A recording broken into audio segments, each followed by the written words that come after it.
Hi, Robert Kiefer here with HydroHero, and we are going to show you a crawl space that is flooded, that has been neglected, and the damage that it caused. And we're going to do that right after this.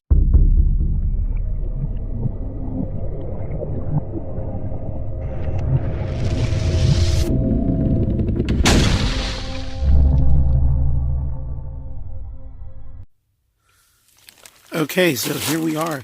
You see all the water that's in this crawl space? There's also a leak that I just found. I'll show you that right up here.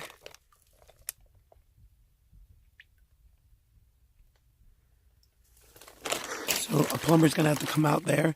Let's see how much water is underneath here. Look at all the damage that has been done to the HVAC system. So this has all been going inside the house. Of course, you have mold up on the floor joists. The insulation's contaminated and lost its R value.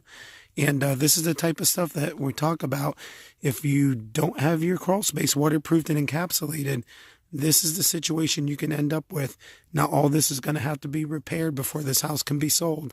And this house is on the market. So if you have any crawl space issues, or you want to be on the preventative side instead of the remediation side, and then the encapsulation and waterproofing, call HydroHero at 302-321-7077 or find us on the web at hydrohero.com.